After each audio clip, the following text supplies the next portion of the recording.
इस क्वेश्चन में हमें ये एक बिल्डिंग दी हुई है और उस बिल्डिंग के टॉप पे ये एक बॉल है जिसको कि इनिशियली ऊपर की तरफ फेंका जाता है with a vertical velocity of 30 metre per second.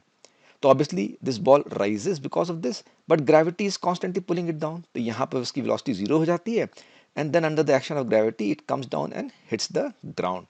ये total journey time for the ball to start from the building top, go to the maximum height and come back to the ground is given as 7 seconds.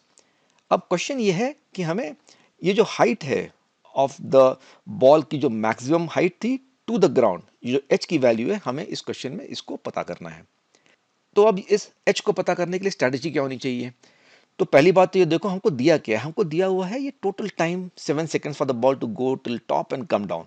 तो अगर if you are able to somehow find the value of the time it takes for the ball to go from here to here, let's say this is t1, then we can find the value of this side of the journey of the ball in terms of the time interval, which will be nothing but 7 minus t1. total journey time 7 seconds है। अगर यहाँ इसको rise करने में t1 time लगा तो यहाँ से ऑब्वियसली फॉल करने में टोटली कितना लगेगा, 7 माइनस टी वन। तो let's say that is t2। तो अगर हमको t2 की वैल्यू पता लग जाएगी then obviously this journey down using this formula will be pretty easy because हमको s निकालना है डिस्प्लेसमेंट। इनिशियल वेलोसिटी यहाँ पर जीरो हो जाएगी स्टार्टिंग में and t will be nothing but t2। g हमको मालूम है, we can easily find the value of h using this formula।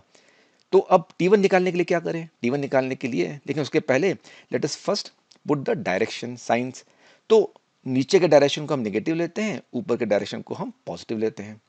Now to find the value of t1, देखो हमको दिया क्या हुआ है, हमको इनिशियल वेलोसिटी दी हुई है, हमको फाइनल वेलोसिटी मालूम है, यहाँ पर at the maximum height will be zero and gravity is downward which is the acceleration. तो if you use the formula v is equal to u plus a t, the final velocity is zero, initial velocity is 30 metre per second, plus a is nothing but g नीचे की तरफ है तो minus g into t1। And again t1 is the time the ball takes to go from here to the maximum height it reaches। तो using this formula we get t1 is equal to 3 seconds। तो जब t1 is equal to 3 seconds आ गया तो obviously t2 is nothing but 7 minus 3 which is equal to 4 seconds।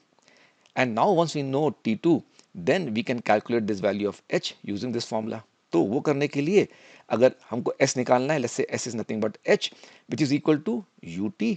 अब यहाँ पर देखो जब बॉल यहाँ से नीचे की तरफ चली तो इनिशियल वेलोसिटी क्या हो गई याली, ये तो जीरो है, तो होगी zero into t two plus 1/2 into g, g as in this, actually this should be a, isn't it?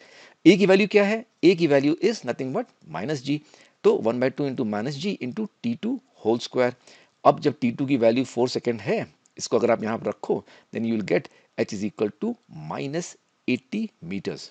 Minus का मतलब खाली ये है कि इस पॉइंट से इट इज 80 मीटर्स बिलो, तो ऑब्वियसली यहां से इट इज 80 मीटर्स बिलो और जो h की वैल्यू है that is 80 metres. So the answer is B which is the correct answer. Okay.